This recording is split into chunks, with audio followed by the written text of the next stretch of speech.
Your ATM is safe, your banks are safe, there's enough cash in the financial system, and there is an infinite amount of cash at the Federal Reserve, an infinite amount of cash at the Federal Reserve, an infinite amount of cash at the Federal Reserve. Don't you want somebody love? Don't you need somebody love? Want to love somebody love? You better find somebody to love. Don't you want somebody love? Don't you need somebody love? Want to love somebody love? You better find somebody to love. Ladies and gentlemen, cash in the financial system, and there is an infinite amount of...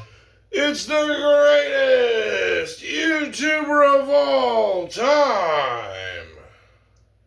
Nostalgia. Bong hits.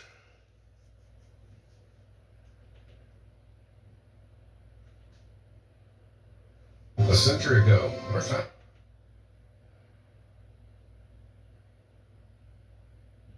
Welcome back, peasants. We're back with another one. Hold on.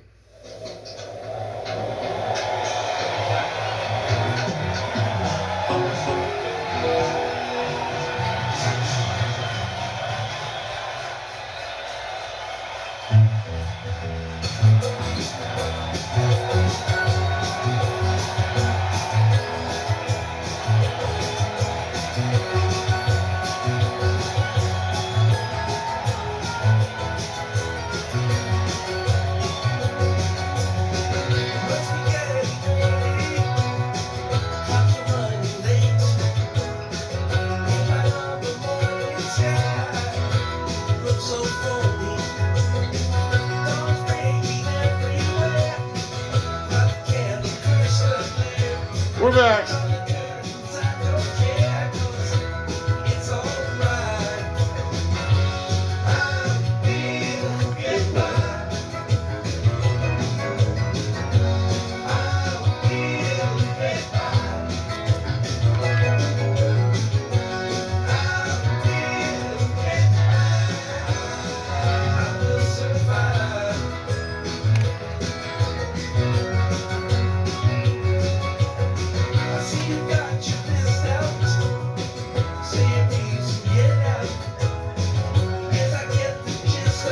Okay, we're back with another one, and today we have a good bit of stuff to cover over today. Going to kind of dive into a little bit of everything. Welcome in, everyone. And today we're going to talk about something that happened to one of my cards that pisses me off. Look at that. Let me see if I can get it on the light. Wait. See that little crack right there? Wait, is it? Yeah. See that little crack right there? Bottom corner. Anyway, we're going to talk about PSA cards that have crack. If you get a crack in the slab, what you can do. You can send them back to PSA, and they will reholster them. They'll give you your original cert numbers, which is good, and they'll just replace the slab for free. So that's cool. Just wanted to cover that for anyone that didn't know, just to get things started.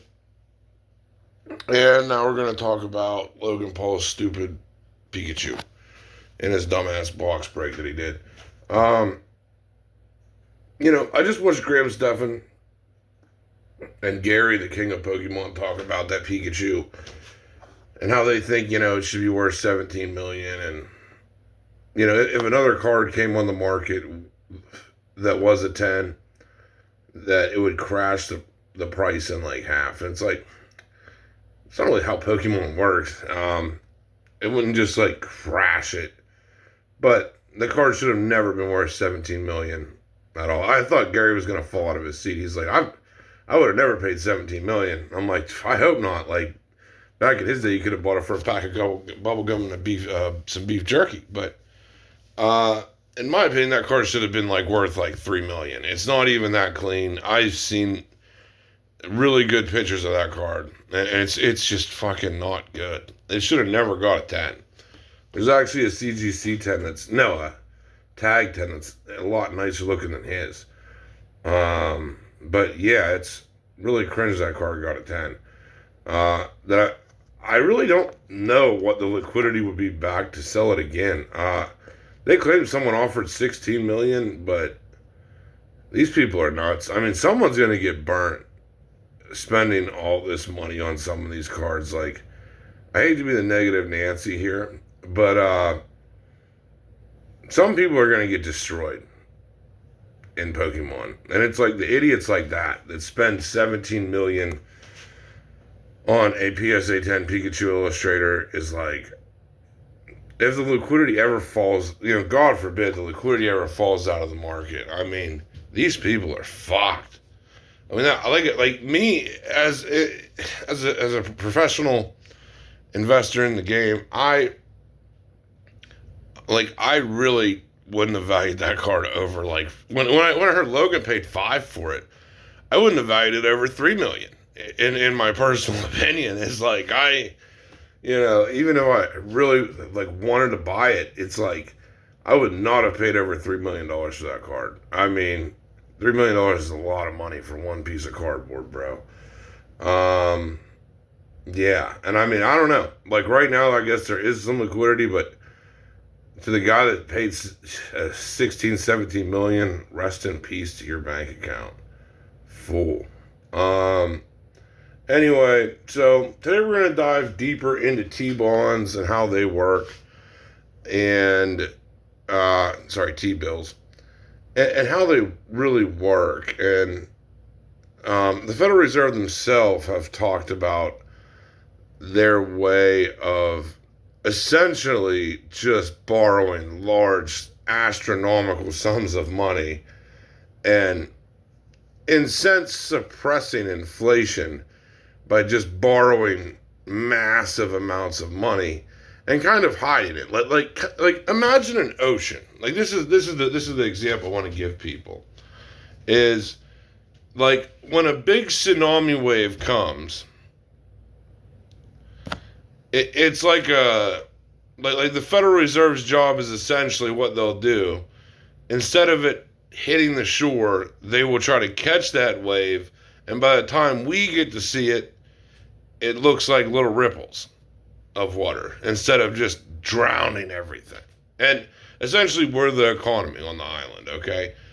And so we all essentially see, aka silver and gold prices, as fairly calm.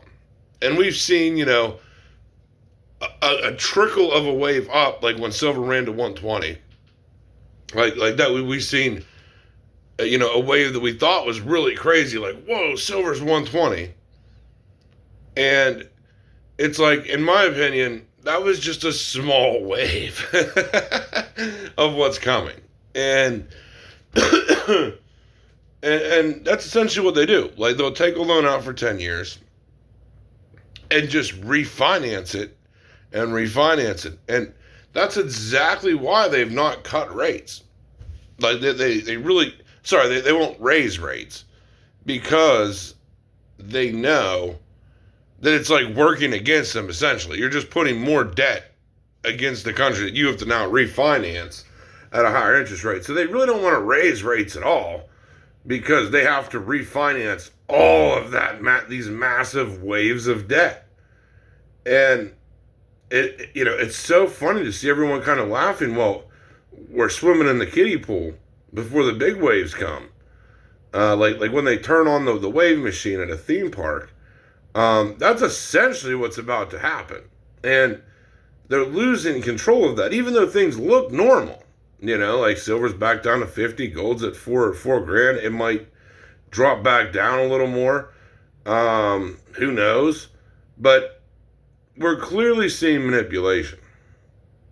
I mean, no doubt in my mind of these markets. Clear, blatantly obvious manipulation. I know a lot of you already know to an extent. But I feel like even most of the, like Mike Walliver, a lot of the more dedicated silver channels don't really cover how 10-year treasury bonds work. I don't think a lot of people understand how these actually work and how they function to basically just suppress the bullshit. to suppress the damage.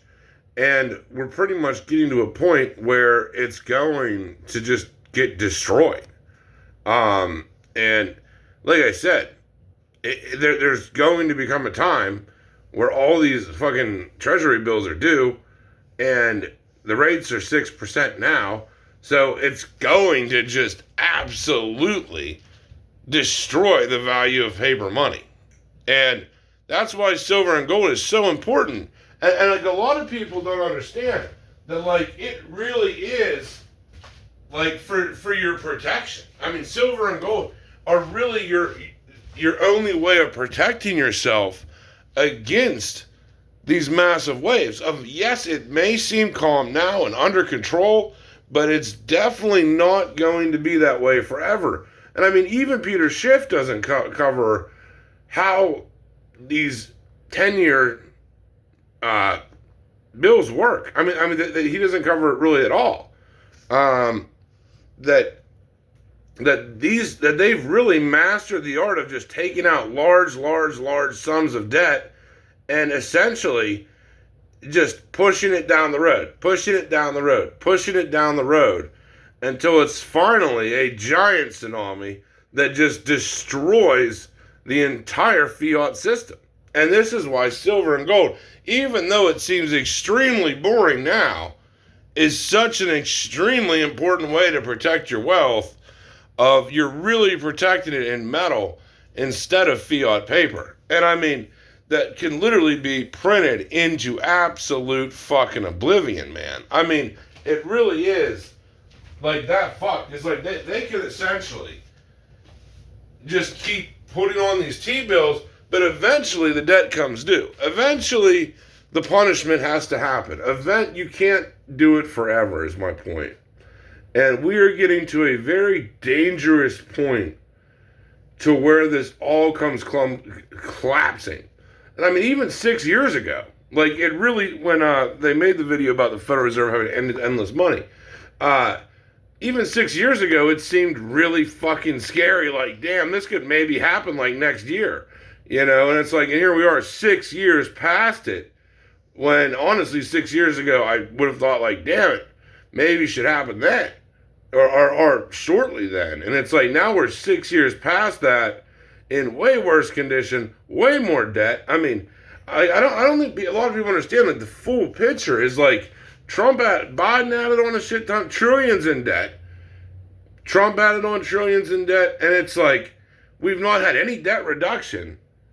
And we're in the trillions. I mean, like, towards, you know, the 60s, 70s, like, we were like a couple trillion in debt. You know, we are in the 40 trillion. I mean, and then, like I said, all the other debts the government has that they're suppressing. They're just suppressing until the tsunami comes in. And that is what you're holding gold and silver for, folks. And I think a lot of people don't understand. Even the people that own the fucking metal, which is the funniest part, like, they think it's a safe haven. But, like, they really don't understand why they're actually holding it. Like, what's the real purpose of holding these metals is for when the big, massive wave comes in that destroys the purchasing power of the dollar and washes out everything, that you're the only one holding silver and gold that have your purchasing power protected.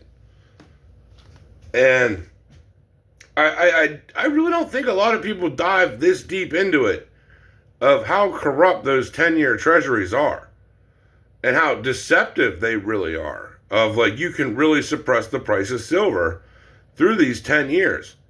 And you just refinance. And we've been doing that nonstop. And it's been hiding these giant waves that should have hit already, to make it one tsunami of a wave. And that's what I'm warning about. Is like, I don't know if it's going to happen this year, folks. I don't know if it's going to happen next year. I can't give you a definite time. Hell, they might keep the fraud going forever. Who knows?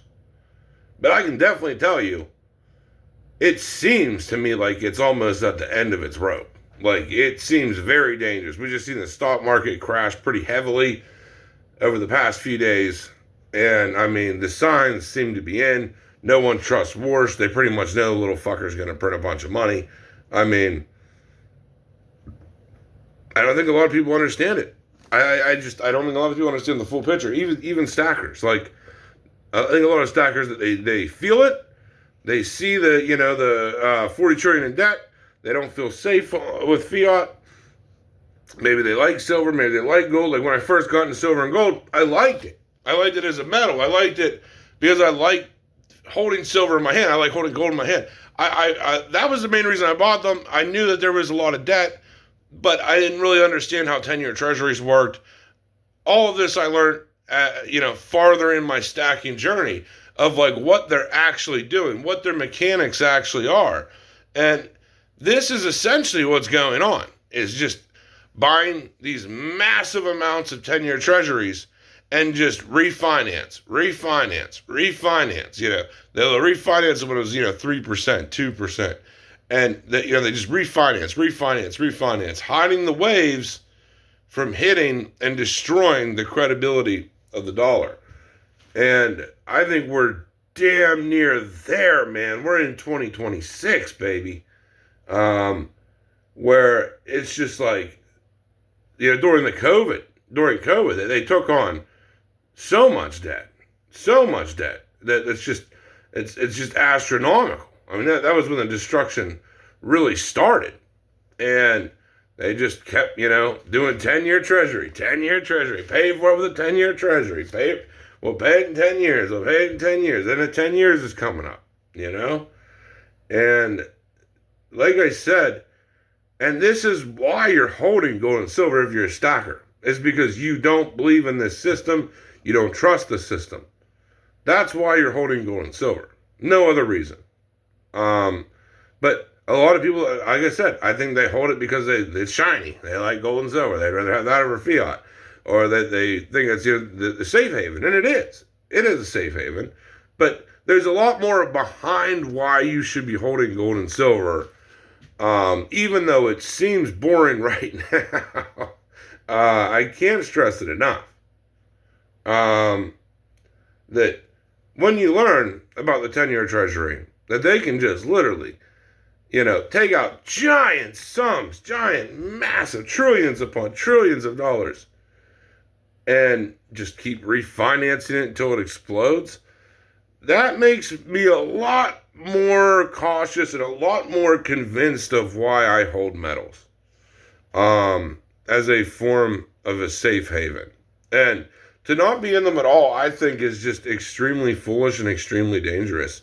Even though we've watched them, go down for now. But I don't know. Anyway, hope you guys enjoyed it. That's pretty much everything I wanted to cover over today. Don't want to hold you guys for another 20 minutes. But yeah, hope you guys enjoyed the video. We're out.